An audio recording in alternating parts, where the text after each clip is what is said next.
વેરાવળ કોર્ટમાં જામીન અરજી મામલે મહત્વનો ખુલાસો સામે આવ્યો। ડોક્ટર રાજેશ સાંગાણીએ ખુલાસો કર્યો।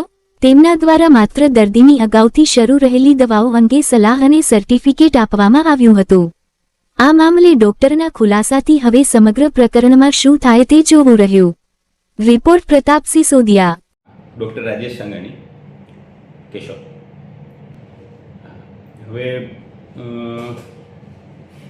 છેલ્લા 10 વર્ષથી 8-10 વર્ષથી જે મારા પેશન્ટ છે ફારૂક મોલાના, અને એ કંઈ ગુનાસર મર્ડરના ગુનાસર જેલમાં છે, એ મને ઓલરેડી આઈડિયા છે જ કે એ જેલમાં હતા।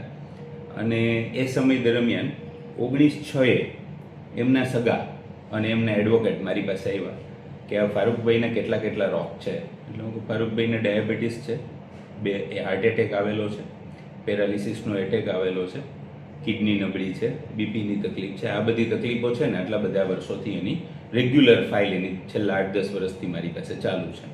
તો કે સાહેબ તમે એ બધા દર્દ છે એ કાગળ ઉપર લખી દો ને કે આટલા દર્દ છે। એટલે મેં એમને હિસ્ટ્રી બેઝ લખી દીધું, ફારૂકભાઈને આટલી તકલીફ છે। અને એ સર્ટિફિકેટ કે હવે કે એમને છાતીમાં દુખતું હોય તો શું કરી શકે, તો આપણે એનો ઓપિનિયન લઈને એન્જિયોગ્રાફી કરવી જોઈએ। અગાઉથી પહેલેથી એન્જિયોગ્રાફી કરેલી છે, એટલે ફરીથી જો ચેસ્ટ પેઇન થતું હોય તો ફરીથી એન્જિયોગ્રાફી કરવી જોઈએ। એટલે આ મારું એક ઓપિનિયન મેં સર્ટિફિકેટ આપેલું હતું, જે લોકોએ કોર્ટમાં જામીન માટે રજૂ કર્યું। અને એ કોર્ટને એમાં કંઈ સર્ટિફિકેટમાં કંઈ એવો બદઇરાદો લાગતા મને સમન્સ કર્યું। મેં મારી રજૂઆત કરી કે આ રીતે બધા મારી ફાઇલ, રાજકોટની ફાઇલ, ઝાયડસની ફાઇલ, આ બધી ફાઇલો એમાં હતી, મારી એકની જ નહીં। અગાઉ એન્જિયોગ્રાફી થયેલી હતી, એક નળી 90% બ્લોક હતી, એ બધી એની બધી ટ્રીટમેન્ટ ચાલતી હતી। હમણાં રિસન્ટલી એને પેરાલિસિસનો એટેક આવેલો હતો, એ બધું જ એમાં છે।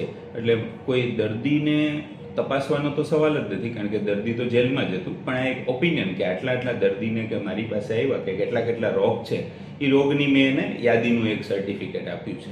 હવે કોર્ટે જે હુકમ કર્યો છે એ પ્રમાણે એનો શિરોમાન્ય છે, અને જે મેડિકલ કાઉન્સિલ છે એને આ વસ્તુ અમે સમજાવવાનો બધો પ્રયત્ન કરીશું કે સર્ટિફિકેટ આ બાબતનું હતું, એને તપાસ્યા જ નથી। અને મેં જે પોલીસમાંથી પણ મારું એક સ્ટેટમેન્ટ ને એક જામીન અરજી મુકાતા પહેલાં મારો એક જવાબ લેવામાં આવ્યો, એમાંય મેં પોલીસને જામીન અરજી મુકાઈ એ પહેલાં પોલીસને મેં લેખિતમાં મેલ દ્વારા જાણ કરેલી છે કે પેશન્ટ જોયું નથી, પેશન્ટના સગા અને એના વકીલ અહીંયા આવ્યા હતા, અને એ સર્ટિફિકેટ એ વસ્તુ મેં પોલીસને આપેલી છે, અને એનો મેલ દ્વારા ઈમેલ દ્વારા વેરાવળ પોલીસ સ્ટેશનમાં મેં જવાબ આપેલો છે।